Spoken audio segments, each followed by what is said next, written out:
오늘 낭독할 책은 사랑이 지금이라고 말한다입니다.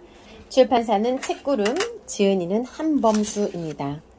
저자 한범수, 1959년 서울 왕십리 출생, 경기대 초대 관광문화대학 학장, 한국관광학회 회장을 역임하고 현재 관광개발학과 교수로 재직 중이다.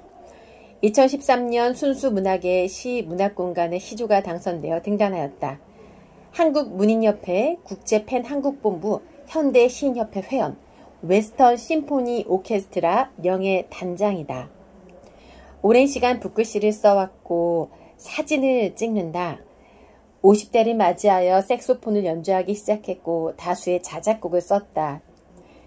60대인 지금은 클라리넷을 배우며 MTV를 즐긴다. 2020년 12월부터 고전 읽기 모임 책이 힘이다를 운영 중이다. 한국예술종합학교 배동진 교수가 곡을 붙인 사연인곡, 해 저문 시간에 가사를 썼다. 시집 헤어질 때 잡은 당신 손이 따뜻했어요를 출간했다. 2009년 시사저널 선정 차세대 리더 300인 중 관광 분야 1위, 제주 컨벤션센터 건립 타당성 연구, 제주 유네스코 자연유산 등재 보고서, 레일바이크를 처음 제안한 곡성 기차마을 계획 등 지역 관광 관련 다양한 연구 프로젝트를 수행했다. 2022년 3월에 태어난 셋째 손주를 돌보며 지금은 사랑이 지금이라고 말한다는 삶을 음미하고 있다. 굉장히 멋진 작가님이시네요. 작가 소개를 했고요. 프롤로그부터 목차를 좀 소개를 해드릴게요.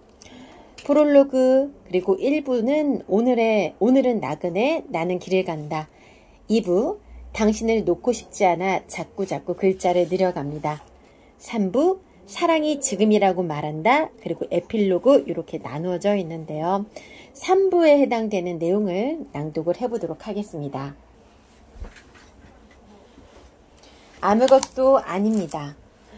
아무것도 아닙니다. 그저 그냥 하늘이 파래 그렇습니다. 아무것도 아닙니다. 나뭇잎이 바람 따라 하늘거려 그렇습니다.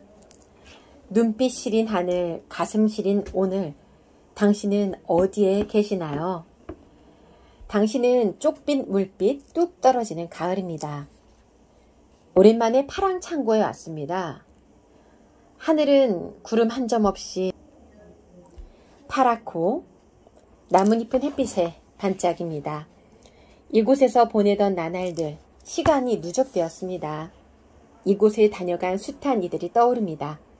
다들 어디서 무엇을 하고 있을지, 어디론가 길을 떠나고 있고 햇빛 받으며 꾸벅꾸벅 졸음을 청하고 있을지 모릅니다. 창 넓은 카페에서 사랑하는 이를 떠올리며 커피를 마시고 있을지 모릅니다. 가을입니다. 그리움입니다. 누군가 그리운 계절입니다.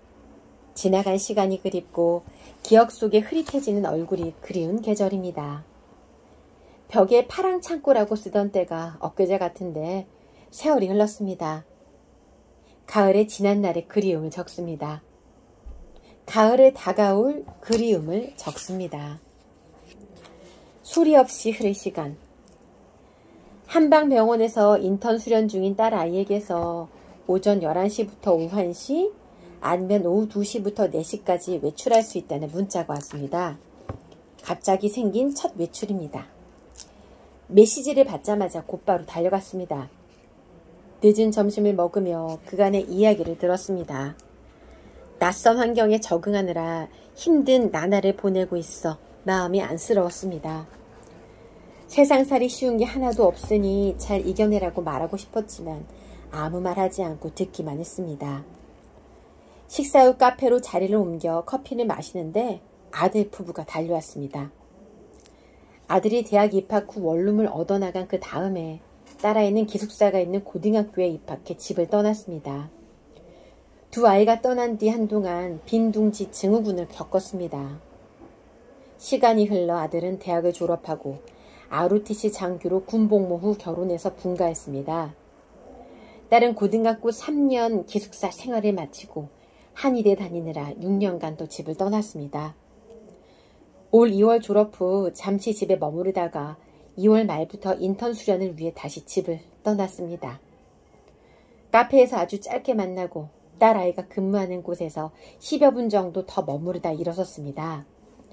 아들 부부는 자신들의 집으로, 딸은 병동으로, 아내는 취미생활터로 각자 행보를 달리했습니다. 집으로 돌아오는 길, 일요일 오후에 세상을 바라봤습니다. 늘 그러하다는 듯 세상은 제 갈 길을 갑니다. 헤어질 때 아들이 준 헤드셋을 쓰고 소파에 앉아 음악을 듣고 있습니다. 라흐마니노프 피아노 협주곡 3번이 흐릅니다. 애써 그 소리를 가슴에 새깁니다.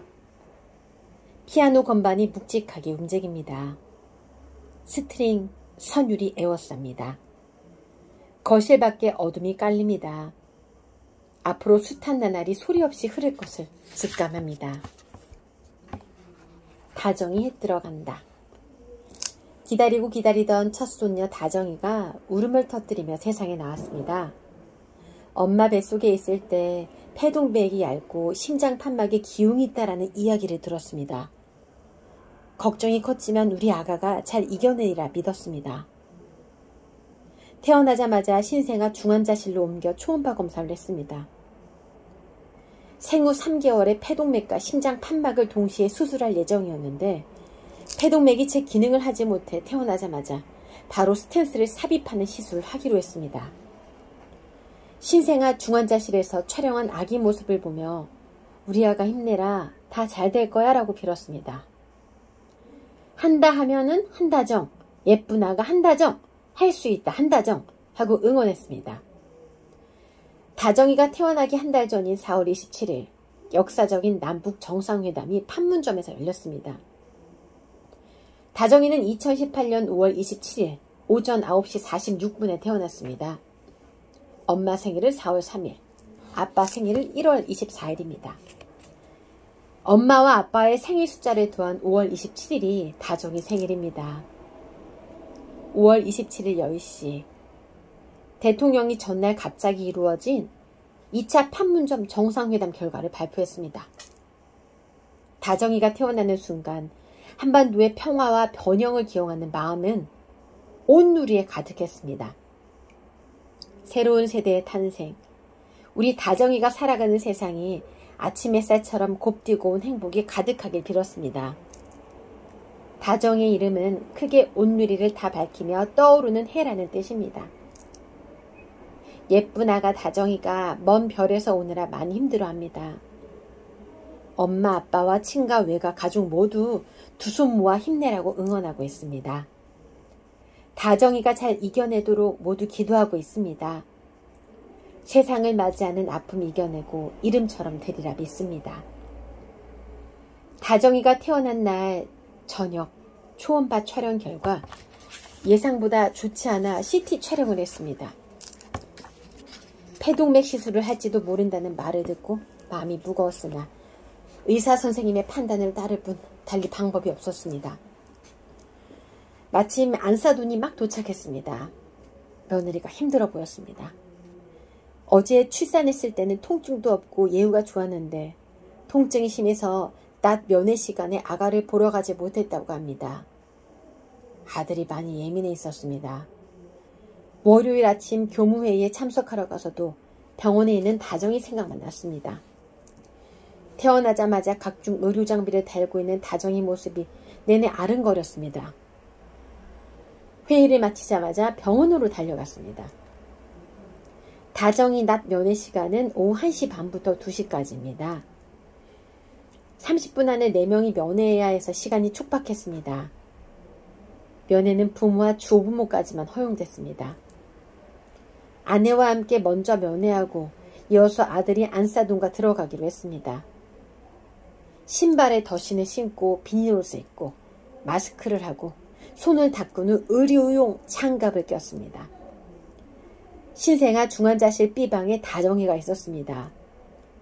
들어서자마자 왼편에 있는 아기가 다정이임을 직감했습니다. 호흡을 돕는 기계 장비가 쎄쎄 소리를 내고 있었습니다.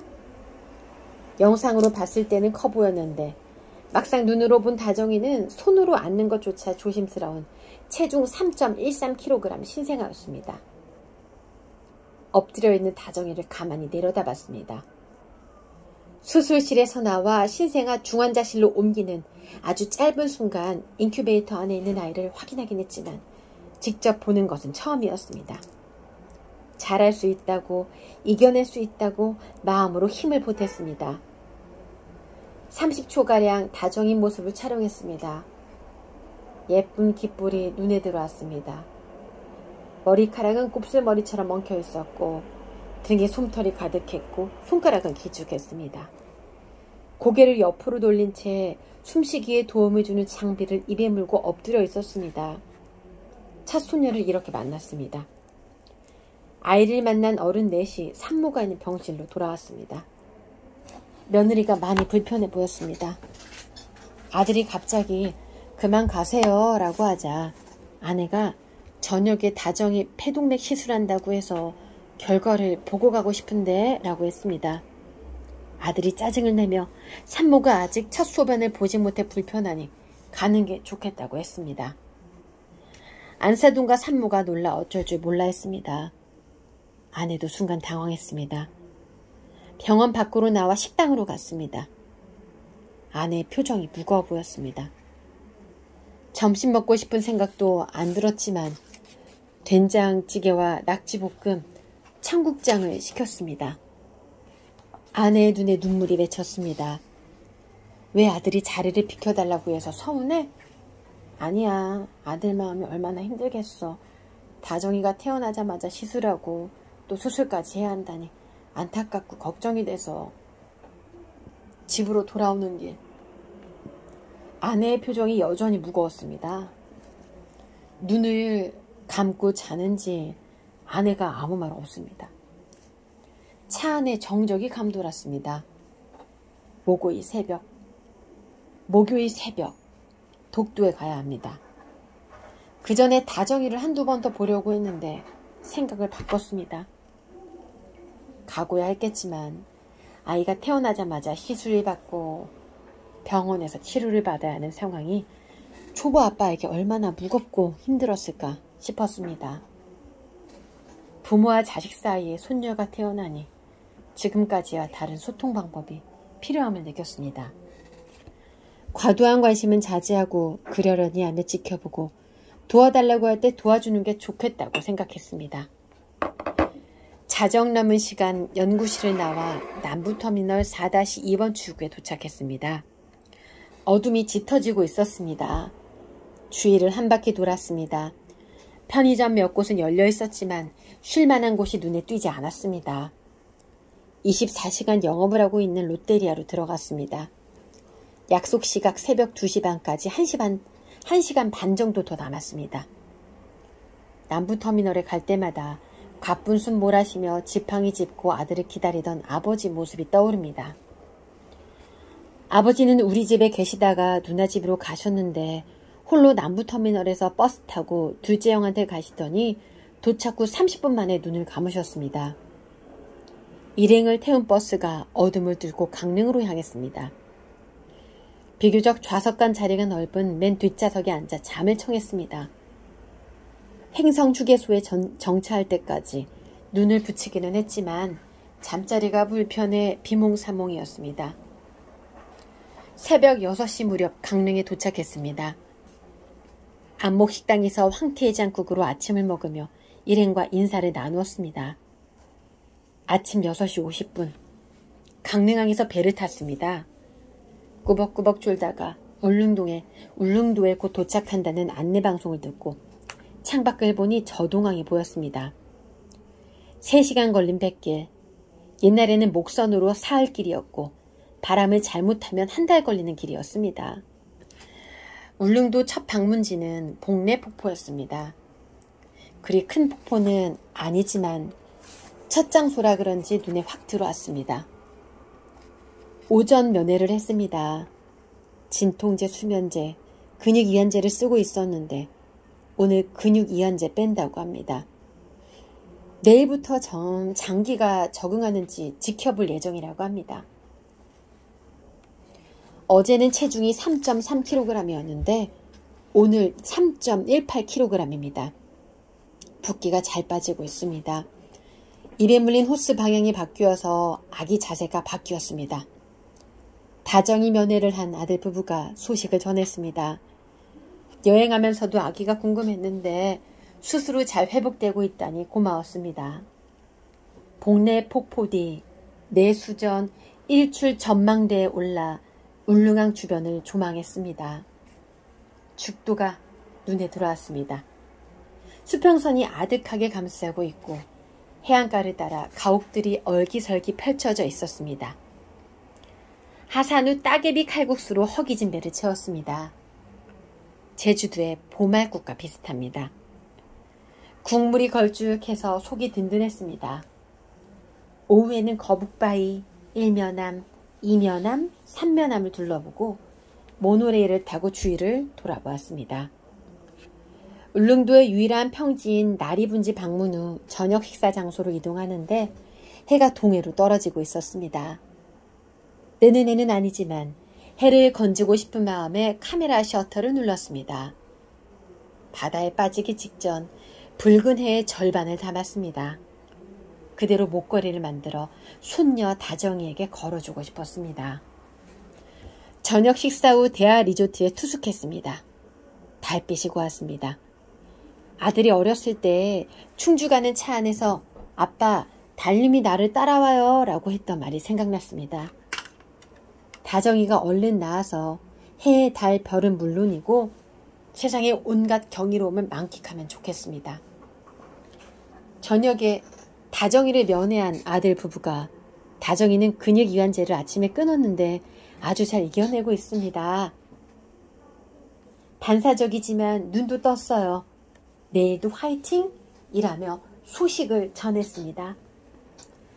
아기 이름에 쓴 해뜰 정을 생각하며 새벽에 일어나 일출을 촬영하기로 했습니다. 다정아, 할아버지는 새벽에 독도에 솟구치는 붉은 해를 건질 거다. 다정이에게 해뜰 정 기운을 전해주려고 한다.